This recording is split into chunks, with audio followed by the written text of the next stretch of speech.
Hello, Upper Six. So hopefully you managed okay on the homework on instrumentation that I gave you last week. We've now finished that part of the astronomy or astrophysics syllabus, the option topic. We're about to start the next part, which I think is a really exciting and interesting part, which is looking at stars. So stars are a really, really important component of the universe. You can see this if you go out at night time, look up into the sky if it's a nice clear night, and the vast majority of objects that you will see will be stars on a clear night, between 2 and 3,000 stars. You may see the odd planet as well, possibly a meteor or a few other things, a few satellites orbiting the Earth, but the vast majority of things that you will see in the sky will be stars. Stars are also very important to us personally, because the elements that we are made of, most of them were, at least the ones heavier than helium, were formed in the heart of a star. So we actually have quite an intimate relationship with stars that perhaps not everybody is fully aware of. And of course, there is one star which is very special to us. Most people don't think of it as a star, but a star indeed it is. And that, of course, is the sun. The sun looks very different from the stars you see at night, but that's just an illusion. The only reason why the sun looks different is it's a lot closer. It is, in fact, millions of times closer than most of the stars that you see in the nighttime sky. So stars are a fundamental part of the universe. They're one of the building blocks of the universe. They're made of hydrogen and helium, which are the two most common elements in the universe. And if you get enough hydrogen and helium in one place, gravity will do the rest. And as we'll see later on, it will form a star. So stars form one of the biggest components of the visible visible universe, of the normal matter.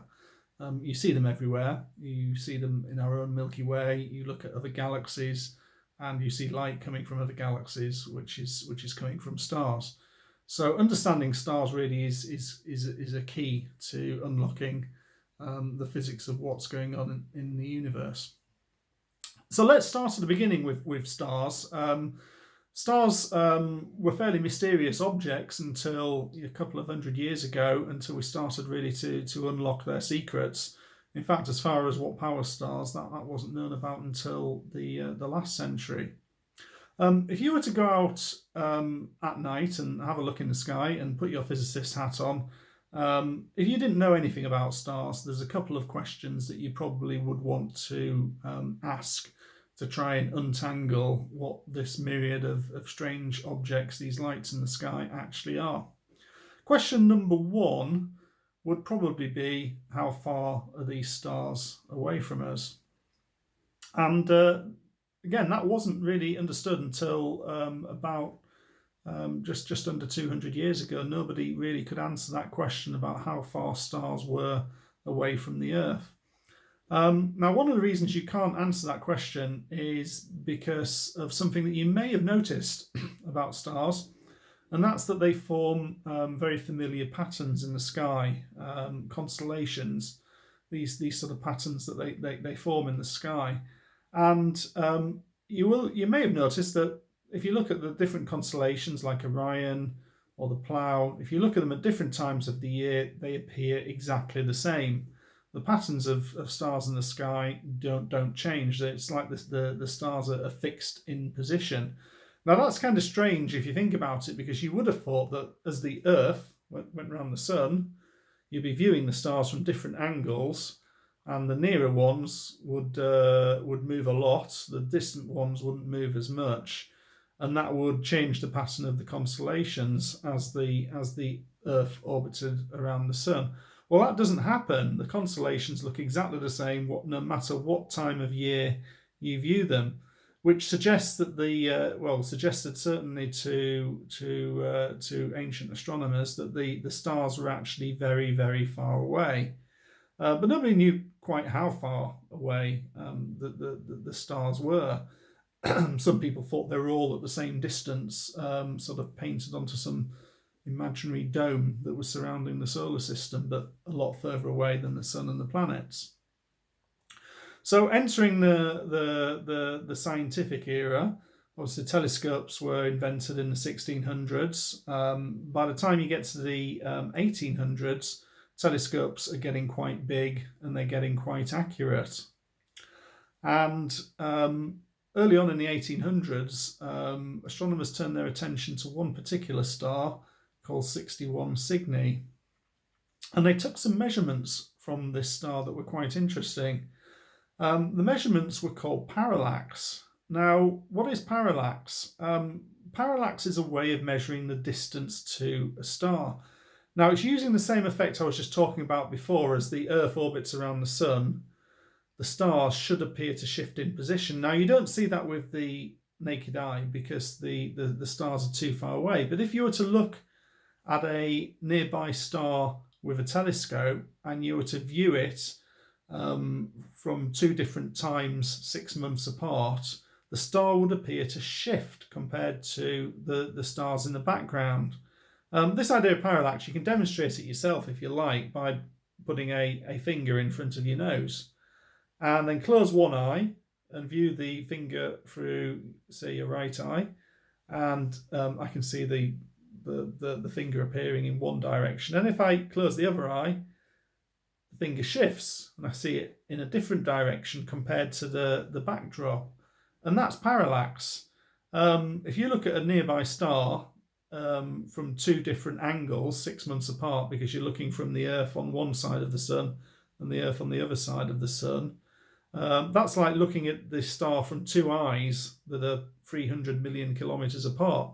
You will see that nearby star at a different angle compared to the backdrop of more distant stars. Now, it turns out that because stars are so far away, that angle shift is tiny. I mean, you can prove this again with your finger in front of your nose. If you move your finger further away, I know that's getting closer to the camera, but it's getting further away from me. And if I then do the shifting from left eye to right eye, it doesn't move as much if it's further away. So the amount that the star moves backwards and forwards over a 6 month period actually can tell you how far away the star is. So you can actually measure the distance to a star using this method called parallax. But you do need a powerful telescope to measure it because the angle is so tiny that the star shifts over a 6 month period. So this star 61 Cygni, which was the first one that they looked at, it turned out that when they measured its parallax angle and then worked out how far away it was 11 light years away. Now, a light year is the distance light travels in a year. It's a very great distance. It's about 63,000 times the distance between the Earth and the Sun. So 11 times that's about 700,000 times the distance between the Earth and the Sun. And it turns out that 61 Cygni is one of the closest stars to the Sun. There are a few that are closer, but most of them are actually a lot further away than 61 Cygni. So you're able to measure the distance to stars using this method called parallax. There's also a unit of distance that comes from parallax, which you'll hear about quite a bit, which is the parsec. Now, a parsec is the distance of a star that has a parallax angle, that's the angle that it shifts, of 1 arc second. An arc second is 1/3600th of a degree. And if a star moves by 1 arc second, then it has a distance of 1 parsec. Turns out that 1 parsec is about 3.26 light years. Okay, so that's distances to stars. Now you're going to get some notes on this that are going to explain it in a little bit more detail. And there's a little formula that you have to use to work out what the distance of a star is in parsecs. It's basically just 1 over the angle, and the angle's in arc seconds. That gives you the distance in parsecs. Okay, so that's one question answered. How far away are stars? What other questions might we ask if we're sitting out on a nice clear night looking up at the sky and seeing all these different stars? Well, another question that we might ask is, how bright are these stars? Or can we compare the different brightnesses of stars? Because looking at the stars, the one thing you will notice is they're all different brightnesses. They're not all the same brightness. There's some bright ones, there's some dim ones, there's some intermediate ones. Now, this is where a scale comes in called apparent magnitude, which is a scale that astronomers use to compare the apparent brightnesses of stars on the sky. Now, apparent magnitude has quite a long history. It's one of those things that goes back a long way. It's very archaic, and probably if astronomers had started from scratch, they would have come up with something a little bit better and a little bit more intuitive. But this is how apparent magnitude originated. It originated over 2,000 years ago with a Greek astronomer called Hipparchus. And he didn't have any fancy instruments, he didn't have any telescopes. He was just using a very simple sighting instrument that could measure angles. And all he was doing was he made star maps and he catalogued all of the stars he could see. And each star he gave a magnitude to. And the brightest stars that he could see, he called them first magnitude. And the dimmest stars that he could just see, he called them sixth magnitude. And then in between, he classified stars as second, third, fourth, and fifth magnitude. So it's almost like putting them into a sort of football league of stars. You know, you've got your Premier League stars, and then your second division and third division, and so on. So he classified them as first down to sixth magnitude just by eye. No scientific measurement at all, because he didn't have any scientific instruments. Move on to the 19th century, and the first scientific instruments were being invented that could actually quantify how bright stars actually were in terms of how much energy was landing on the instrument at Earth from the star. Now, these first instruments was photographic film, so not particularly accurate, but nonetheless, astronomers wanted a better system than just looking at stars and saying, oh, that's a second magnitude star. They wanted to put numbers on things. So they came up with a scale that kind of matched Hipparchus' scale, but was more scientific, that actually corresponded to how bright the stars actually were. Now, it turns out that the human eye is a logarithmic detector, so Hipparchus' scale wasn't a linear scale. Now, what this means in reality is that if you look at two stars that are one magnitude apart, that one magnitude difference is actually a ratio of brightnesses. So a first magnitude star, a typical first magnitude star, is 2.5 times brighter than a second magnitude star. A second magnitude star is 2.5 times brighter than a third magnitude star. And the third magnitude star, 2.5 times brighter than the fourth magnitude star. So if you actually looked at a difference of 2 magnitudes, that's actually a difference in the actual brightness of the star of 6 times. 3 magnitudes, that would be a difference of 10 times, and so on. So it's not a linear scale. If you go up to, sorry, did I say 10 times for 3 magnitudes? Actually 15 times, I think, for 3 magnitudes. If you go up to 5 magnitudes difference, that's 100 times. And that's how they precisely define the scale. They said if you've got a difference of 5 magnitudes, that's a ratio of brightnesses of 100 times exactly. And then they measured the brightnesses of stars and they placed them onto this scale. So you still had very faint stars that were magnitude 6, although they could measure it more accurately, so it might be 5.87 or something like that. And you also had very bright stars. Now, so the bright stars had a lower number, so that confuses people a bit sometimes with magnitudes. The lower the number, the brighter the star. It's going back to Hipparchus's system. It turns out actually that some stars have a negative magnitude because they're so bright, the scale does sort of go off the end. So actually the brightest stars in the sky have a magnitude that's less than 0, which is kind of confusing. In fact, the brightest, Sirius, has got a magnitude of about minus 1.5. And there are also some objects that are even brighter than that. If you think about the planet Venus, which I showed you a picture of a few nights ago, a week or two ago, that has a brightness, an apparent magnitude of minus 4.4. when it's clearly visible. The full moon has a magnitude of about -12, and the sun during the day has a magnitude of -26.7, which is an enormously bright object. It's actually about 400,000 times brighter than the full moon. So that's the system of magnitudes, apparent magnitudes. You could also extend the scale, by the way, on the other direction, to measure the apparent brightnesses of things that are too faint to be seen with the naked eye and can be only be seen with telescopes.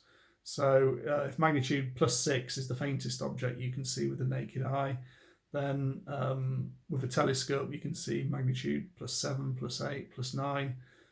In fact, the biggest telescopes in the world can see objects down to magnitudes of +20 something, +25, +26.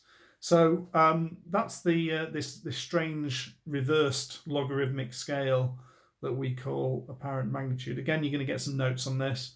Don't worry too much about it. There's some nice simple mathematics that you can do to compare. If you want to compare two stars that have different apparent magnitudes and you want to say how many times brighter is star A than star B, there's a nice little formula which can give you that ratio of brightnesses from two magnitudes. So that's apparent magnitude. The last thing that we're going to teach you this week, again there'll be some notes on this, is absolute magnitude. Now, if you think about it, apparent magnitude isn't that useful in terms of telling us anything about the physics of the star, because what we really want to know is how bright is the star really, not how bright does the star appear to be. Imagine you've got two stars in the sky that are right next to each other and they appear to be the same brightness.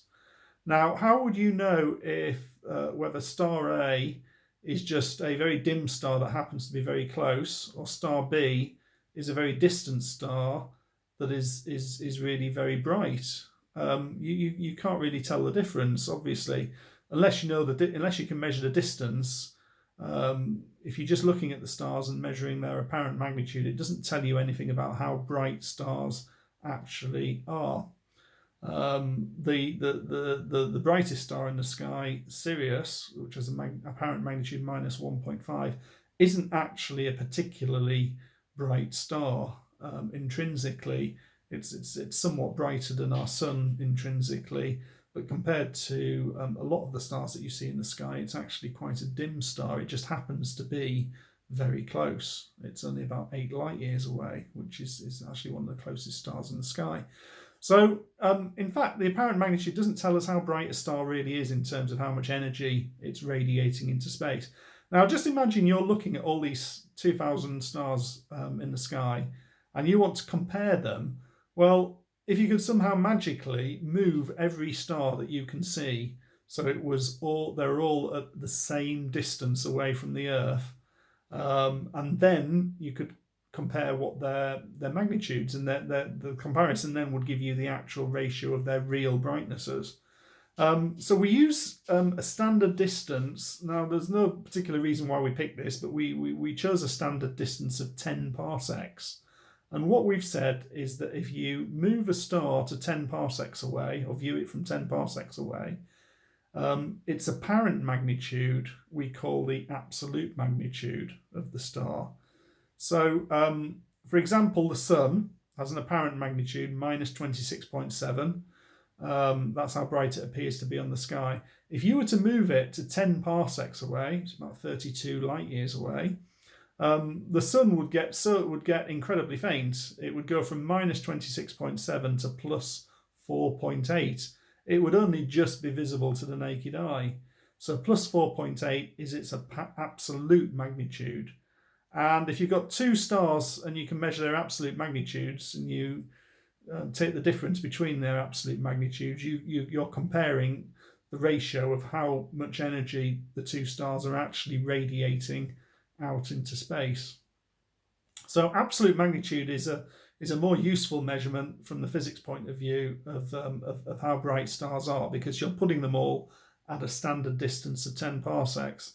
Now, you may wonder, well, I can't physically move a star, so it's the right distance away and then view it. So how do we actually do that? Well, we measure their distance with parallax, we measure their apparent magnitude, and then guess what? There's a formula, which will be explained in the notes, which takes the apparent magnitude, corrects it for the distance, and then gives you the absolute magnitude. And the absolute magnitude is our way of comparing how bright stars really are, not how bright they appear to be. In other words, how much energy are they actually radiating out into space? So we can do an accurate comparison and then start to think about what is the physics behind these stars? How do these different stars relate to each other? So that's basically it. 3 things that you've got to learn. It is quite a lot. As I say, we're rushing through this option topic to try and get it done as soon as possible. So the 3 things you've got to learn this week are: you've got to explain how to measure the distances to stars using parallax. You've got to explain how you can compare the brightnesses of stars as they appear on the sky using the apparent magnitude scale. And then you've got to be able to understand what absolute magnitude is. It's basically the apparent magnitude of a star placed at a standard distance of 10 parsecs away. And that's basically it. So there will be some notes for you to write down. There will also be some homework questions. And of course, I'm here if you have any questions to ask. I am an astrophysicist, as you know. So that's it, folks, and I hope you have a good week, and we'll speak to you soon. Thank you.